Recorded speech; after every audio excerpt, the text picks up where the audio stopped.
आइए अब हम बताते हैं आपको कि प्रकाश का परावर्तन क्या होता है, प्रकाश का अपवर्तन क्या होता है और इन नियमों को भी आप समझें। तो परावर्तन क्या है? परावर्तन का मतलब होता है बदलाव, चेंज। जिधर जो हो रहा है उसमें अगर जो चेंज होने लगता है तो उसको परावर्तन कहते हैं। जैसे जब कोई प्रकाश की किरणें, एक समतल है, यहाँ पर प्रकाश की रेज किरणें ऐसी आती हैं, ये आपतित किरण कहलाती है।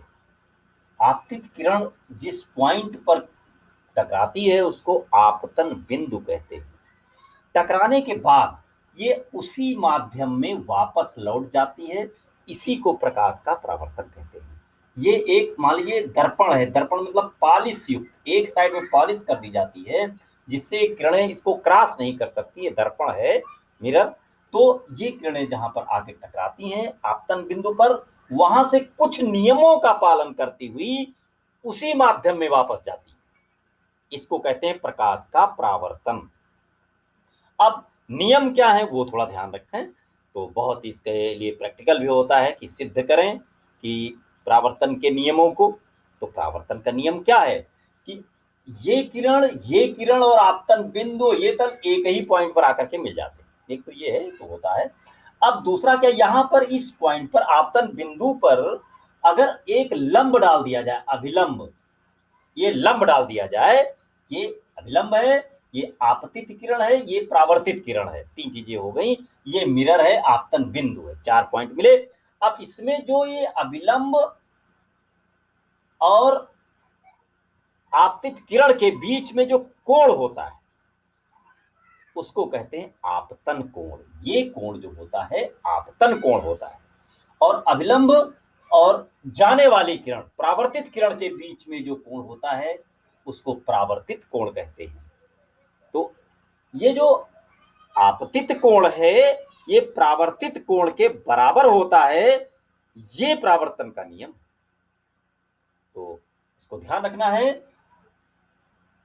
मतलब पहले बनने वाला कोण, और ये ध्यान, कभी कभी बच्चे इधर का नाप लेते हैं, गलत। अभिलंब और आपतित किरण के बीच का कोण आपतन कोण होता है।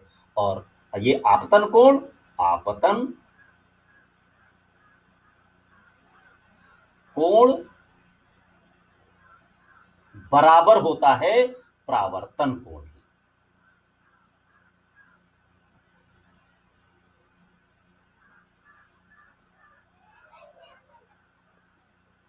ये होता है, यही नियम है। इसी को सिद्ध करने के लिए मिरर और पिनों को प्रैक्टिकल क्लास में, स्कूलों में पढ़ते समय किया होगा कि आपतन कोण बराबर परावर्तन कोण। ये है परावर्तन का नियम। परावर्तन होता क्या है और परावर्तन के नियम क्या है, ये बातें हो गई। अब आइए हम इसके आगे, अपवर्तन क्या है, अपवर्तन और इसमें क्या फर्क होता है।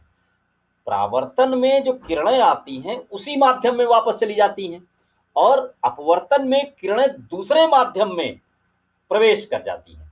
अब जैसे ये मिरर था, मिरर में तो एक तरफ पॉलिश थी, लेकिन अगर ये शीशा होता या पानी का तल है, तो देखिए अगर ये ग्लास रखा हुआ है फ्लैट टाइप का, क्यूबाइड टाइप का, तो ये जो किरणें आती है, ये आपतित किरण यहां भी है। वो परावर्तित किरण थी, यहां अपवर्तित किरण कहलाएगी।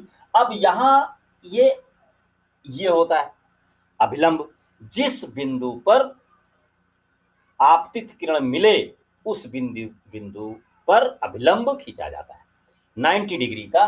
तो इसमें क्या होता है, ये किरणें अभिलंब की ओर थोड़ा झुक जाती है। ये माध्यम के ऊपर डिपेंड करता है कि ये जो एंगल था ये इस एंगल से बड़ा था। ये कब हुआ, अगर ये माध्यम विरल होता है। विरल मीन्स जिसके कण दूर दूर हो, यानी हवा। और ये है कांच, ये है सघन, सघन माध्यम। जब किरणें विरल माध्यम से सघन माध्यम में प्रवेश करें तो अपवर्तित किरण जो है वो अभिलंब की ओर झुक जाती है।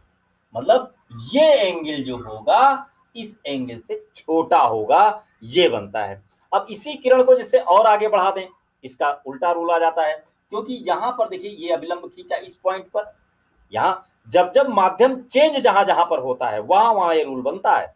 यहां पर हवा है, ये हवा है और ये कांच है। अब यहां पर देखिए ये सघन है, और ये सघन से जब विरल में जाती हैं तो अभिलंब से दूर हट जाती है, ये एंगल बड़ा फिर हो जाएगा। मतलब वहां जैसे चला था उसी तरीके से ये विरल था, ये सघन था, सघन में जब जाएगा तो सिकुड़ जाएगा, वहां का एंगल छोटा हो जाएगा, अभिलंब और अपवर्तित किरण के बीच का एंगल।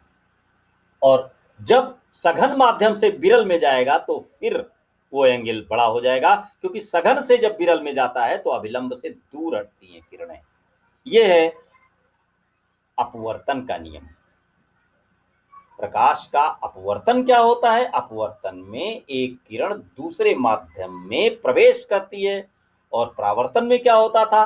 दूसरे में प्रवेश नहीं करती थी, किरण अभिलंब से होती हुई नियमों का पालन करती उसी माध्यम में वापस चली जाती थी। ये फर्क है दोनों में।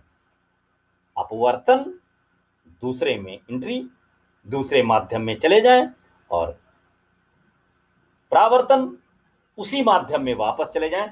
यहां पर एक बिंदु और विशेष समझ लीजिए, सघन और विरल क्या है।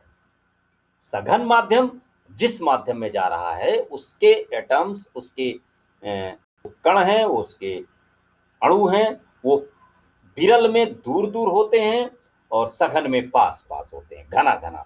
जब कोई घना घना होता है, यूं याद कर लें, जब कोई चीज घनी बसती है वहां जाना है तो सिकुड़ करके निकलना होता है, और जहां विरल है, जहां दूर दूर है सब कुछ, वहां पर दूर दूर रह के आराम से रहा जा सकता है, डिस्टेंसिंग रूल पालन किया जा सकता है। विलेज गांव में लोग दूर दूर होते हैं, खेतों में काम करते हैं, एक यहाँ एक वहाँ, निराई हो रही हो चाहे कटाई हो रही हो, उनके बीच में तो 2-3 मीटर की डिस्टेंस होती ही होती है। सघन माध्यम में शहर आता है, शहरों में देखिए चाहे जितना कम हो, वो अपने आप ही, एक दुकान पे सामान लेना है तो भीड़ है, पिक्चर हॉल है तो 1 फीट की भी जगह नहीं होगी, कुर्सियां तो लगी हैं भाई, 2-2 फीट की कुर्सी होती है, और से कम ही 1.5 फीट की, तो 1.5 फीट के बाद दूसरी कुर्सी।